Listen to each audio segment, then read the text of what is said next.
আমাদের কোনো কন্টেন্ট আপনাকে কোনো ধরনের বাই সেল সিগন্যাল বা পরামর্শ প্রদান করবে না। এজন্য স্টক সাপোর্টার টিম আপনার কোনো ধরনের ফিনান্সিয়াল লসের জন্য লায়াবল না। ধন্যবাদ। আসসালামু আলাইকুম ভিউয়ার্স, কেমন আছেন? আশা করি সকলেই ভালো আছেন। সকলকে স্বাগত জানাচ্ছি stock supporter presents daily market index আপডেটে। আজ 16 ফেব্রুয়ারি 2026। আজকে মার্কেট 11.10 পয়েন্ট কমে 5589.56 পয়েন্টে এসে ক্লোজ হয়েছে, যার ভলিউম হয়েছে 48.09 ক্রোড়, ভ্যালু 1257.04 ক্রোড় এবং ট্রেড হয়েছে 2,89,463টি।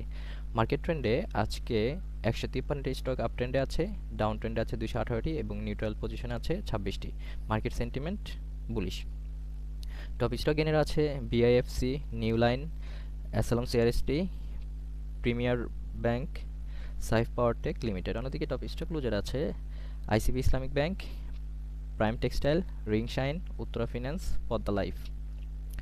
টপ সেক্টর বাই গেইনে আছে জেনারেল ইন্স্যুরেন্স, এরপর আছে textile, engineering, financial institutions, mutual fund. অন্যদিকে টপ সেক্টর বাই ভ্যালুতে আছে bank, pharmaceuticals and chemicals, general insurance, textile.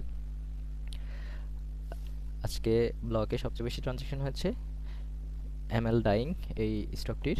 তো চলুন আমরা সুপার চ্যাটে চলে যাই। আজকে যেহেতু দেখছি যে 218টি স্টক ডাউন ট্রেন্ডে ছিল এবং 156টি স্টক আপ ট্রেন্ডে ছিল, কিন্তু মার্কেট সেই হিসেবে মাত্র 11 পয়েন্ট কমেছে। এখানে এই 11 পয়েন্ট যেহেতু কমেছে, সেখানে আমরা যদি বলি আজকে আসলে প্রফিট টেকিং হয়েছে। এই মার্কেট এই সিচুয়েশনে যেটা দেখছি যে প্রফিট টেকিং হয়েছে। আরেকটা হচ্ছে যে মার্কেটে আসলে একটা কারেকশন দরকার ছিল, যেহেতু আরএসআই গতদিন আমাদের 85-র উপরে চলে গিয়েছিল, আজকে সেটা আবার নিচের দিকে দেখা যাচ্ছে। তো আমরা যদি ক্যান্ডেলস্টিক সম্পর্কে যদি কথা বলি, তাহলে দেখুন আমি গতদিন বলেছিলাম যে আমাদের এটা যতই ব্রেকআউট করুক না কেন, এরপর কিন্তু এখানে রিটেস্ট করতে পারে এবং রিটেস্টের জায়গাটা আমি দেখিয়েছিলাম যে কোন পর্যায়ে এসে করতে পারে। আমাদের লাস্ট যেই আমাদের হাই ছিল সেটাই কিন্তু হচ্ছে আমাদের একটা রিটেস্টের জায়গা, যেটাতে আমরা বলেছিলাম যে 5,550-এর কাছাকাছি যেটা আমাদের ছিল আর কি, যে 5,550 এই জায়গাটাতে কিন্তু আমাদের রিটেস্টের একটা জায়গা আসার কথা ছিল। তো দেখেন এখানে কিন্তু আজকে সেই পর্যন্ত 5,549 পর্যন্ত নেমেছিল এবং নামার পরে কিন্তু এখানে একটা আসলে ডজি ক্যান্ডেল তৈরি করেছে এবং ভলিউমটা কিন্তু ভালো পরিমাণে ছিল। তো আমাদের সামনে যে রেজিস্ট্যান্সটা আছে, এটা একটা প্রাইম রেজিস্ট্যান্স যদি আমি বলি, যে সামনে এই জায়গাটাতে একটা রেজিস্ট্যান্স আছে, যে এই জায়গাটাতে আমাদের আজকে মার্কেটটা আপে উঠে আবার কিন্তু নিচে নেমে গেছে এবং এই রেজিস্ট্যান্সটাকে পার করতে হলে আমাদের বলেছিলাম যে এই জায়গা থেকে যতটুকু আমাদের ভলিউম হয়েছিল, এই জায়গাটাতে যতটুকু ভলিউম হয়েছিল যেটা দেখা যাচ্ছে 1397, 1397, তারপর আছে ধরেন 1338, 1441, এই এত পরিমাণে কিন্তু আমাদের ট্রেড বা হচ্ছে টার্নওভার কিন্তু হওয়া লাগবে আমাদের। সেখানে আজকে হয়েছে গতকালকে হয়েছে 12.75, আজকে হয়েছে 12.57।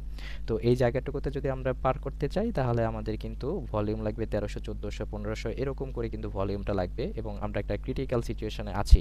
তো আগামীকালকে যদি দেখি যে আসলে এইটার নিচে আসলে ক্লোজ হয়েছে আমাদের এই ইন্ডেক্সটা, তাহলে কিন্তু আবার এরপরে যেই সাপোর্ট আছে, মেজর সাপোর্ট, এইখানে কিন্তু আমাদের যেই ক্যান্ডেলস্টিকের বা সরি আমাদের যে প্যাটার্নটা আছে, চ্যানেলটা আছে, এইখানে কিন্তু এসে সাপোর্ট নিবে। তো আশা রাখছি যে যেহেতু আজকে প্রফিট টেকিং হয়েছে, আগামীকালকে প্রফিট টেকিং নাও হতে পারে, এটার উপরে বেসিস করে হয়তো মার্কেট সামনের দিকে আগাবে। তো আমরা আপনাদের রিকোয়েস্টেড স্টকটি সম্পর্কে যদি আলোচনা করতে চাই, রিকোয়েস্টেড স্টকটি ছিল অ্যাসালম সিআরএসটি। এই স্টকটি কিছুদিন আগে জেড ক্যাটাগরিতে যাওয়ার পরে দেখেন এই জায়গাগুলোতে কিন্তু গতদিন ট্রেড হচ্ছিল, এই জায়গাগুলোতে ট্রেড হচ্ছিল, যেখানে জেড ক্যাটাগরিতে এসে এখানে কিন্তু আবার চলে এসেছে এবং এটার সামনে যে রেজিস্ট্যান্স আমরা যদি দেখি, যে আমরা দেখা যাচ্ছে যে সামনে রেজিস্ট্যান্সগুলো হচ্ছে 1670, 1660, এই রেঞ্জে কিন্তু আমাদের রেজিস্ট্যান্সগুলো বিদ্যমান আছে।